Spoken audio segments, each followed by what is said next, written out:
विजयनगर राज्य के अपने पड़ोसी राज्य से मनमुटाव चल रहा था। तेनालीराम के विरोधियों को तेनालीराम के खिलाफ राजा कृष्णदेव राय को भड़काने का ये बड़ा ही सुंदर अवसर जान पड़ा था। एक दिन राजा कृष्णदेव राय अपने बगीचे में अकेले बैठे पड़ोसी राज्य की समस्या के बारे में ही सोच रहे थे। तभी एक दरबारी उनके पास पहुंचा और बड़ी होशियारी से इधर उधर झांकता हुआ राजा के कान के पास मुंह ले जाकर बोला, महाराज, कुछ सुना है आपने? नहीं तो क्या हुआ? राजा चौंके। महाराज क्षमा करें, पहले जान बख्श देने का वचन दे तो कुछ कहूं। जो भी कहना है निसंकोच कहो, डरने की कोई बात नहीं। राजा ने दरबारी को अभयदान देते हुए कहा, महाराज, तेनालीराम पड़ोसी राजा से मिले हुए हैं। वे हमारे पड़ोसी राजा के साथ संबंध बिगाड़ना चाहते हैं। क्या बकते हो? राजा ने गरज कर बोले। मैं तो पहले ही समझ गया था महाराज। तेनालीराम ने आपके ऊपर ऐसा जादू किया है कि आप उसकी शिकायत सुन ही नहीं सकते, या यूं कहिए कि तेनालीराम की शिकायत आपके कानों तक सहन नहीं होती। तेनालीराम राज्य का सच्चा वफादार है, वो कभी राजद्रोह नहीं कर सकता। तुम्हें कहीं से अवश्य गलत सूचना मिली है। राजा कृष्णदेव राय ने उस दरबारी से कहा, महाराज, आपको जितना विश्वास तेनालीराम की सच्चाई पर है, उससे कहीं अधिक विश्वास मुझे इस सूचना पर है। पूरी तरह जांच परख करके ही मैंने आपको ये सूचना पहुंचाई है। जब उस दरबारी ने खूब जोर देकर अपनी बात कही तो राजा सोचने पर मजबूर हो गया।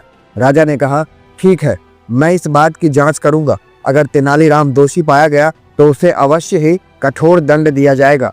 राजा की इस बात से प्रसन्न होकर दरबारी अपने घर चला गया। दूसरे दिन कृष्णदेव राय ने तेनालीराम को एकांत में बुलवाया और बोले, तेनालीराम, हमें सूचना मिली है कि तुम हमारे शत्रु राजा से मिलकर विजयनगर राज्य को दूसरे राज्य के अधीन कराना चाहते हो। तेनालीराम ने जब अपने ऊपर लगाया गया ये आरोप सुना तो उसके सिर पैर कांप गए। वो राजा के इस बात का क्या उत्तर दे, उसे एकाएक ये भी नहीं सुझाई पड़ रहा था। राजा ने जब तेनालीराम को देखा कि वो चुप है तो क्रोध से भभक उठे और बोले, तो तुम्हारे चुप रहने का अर्थ यही लगाया जाए कि तुम अपनी अपराध स्वीकार करते हो।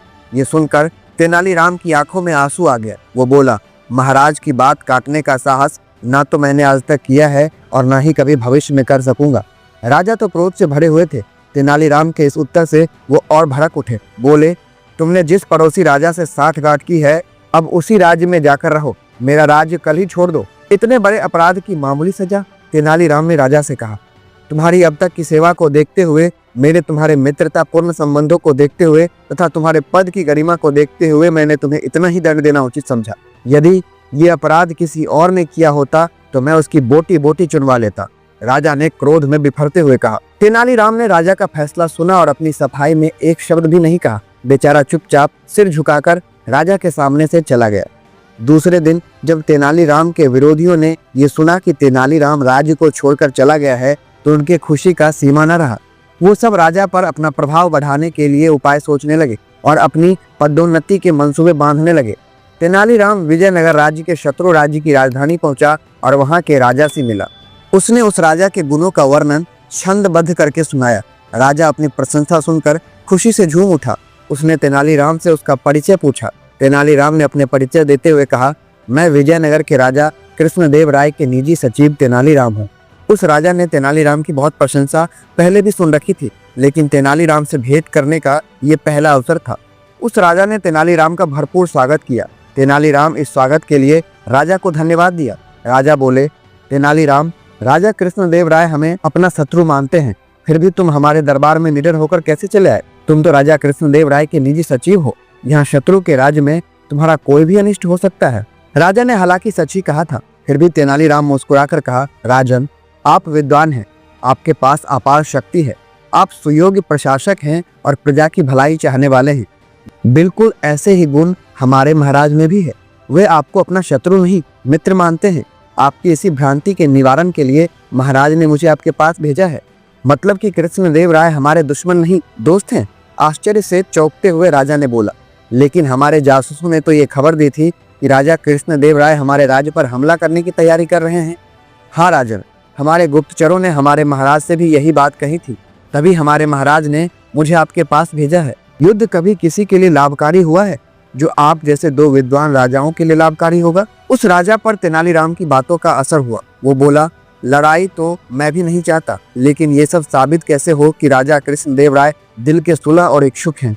आप कल ही उपहार व संधि पत्र देकर अपना एक दूत विजयनगर भेज दें। उस दूत को मैं भी अपना एक पत्र दूंगा। यदि महाराज कृष्णदेव राय आपका उपहार स्वीकार कर ले तो मित्रता समझी जाए, यदि वे उपहार लौटा दे तो आप मुझे जो दंड चाहे दे दें, लेकिन ये तो मेरी तरफ से सुलह का पैगाम हुआ, ये तो मेरी हेथी मानी जाएगी। राजा ने कहा, लेकिन संधि प्रस्ताव लेकर तो मैं स्वयं आपकी सेवा में उपस्थित हुआ हूँ, पहले तो हमारे राज्य की ओर से है ना। राजा की समझ में बात आ गई। उसने दूसरे ही दिन अपना एक विशेष दूत कुछ उपहार के साथ विजयनगर भेज दिया।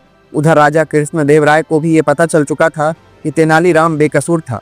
उसके विरुद्ध दरबारियों ने आपस में मिलकर झूठी चाल चली थी। इधर जैसे ही शत्रु राजा का दूत बहुमूल्य उपहार लेकर राजा कृष्णदेव राय के पास पहुंचा तो राजा प्रसन्नता से भर उठे। उन्होंने मन ही मन तेनालीराम की बुद्धिमानी की प्रशंसा की और दूत के साथ ही अपनी मंत्री भी उस राजा के लिए उपहार देकर भेज दिया। राजा कृष्णदेव राय ने अपनी एक विशेष पत्र भी उस राजा के नाम लिखा कि तेनालीराम को तुरंत वापस भेज दिया जाए। और जब तेनालीराम वापस विजयनगर पहुंचा तो राजा कृष्णदेव राय ने उनका विशेष स्वागत किया और उन्हें ढेरों पुरस्कार दिए। जिन दरबारियों ने तेनालीराम के विरुद्ध षड्यंत्र रचा था वे दरबारी को राजा ने सजा भी दी। इसी तरह की तेनालीरामन की रोचक कहानियां सुनने के लिए पुराण चर्चा चैनल को सब्सक्राइब करें और आप कमेंट करके बताएं कि आप तेनालीरामन के कौन से किस्से जानते हैं, ताकि मैं उस कहानी पे वीडियो बना सकूं। आपका बहुत बहुत धन्यवाद।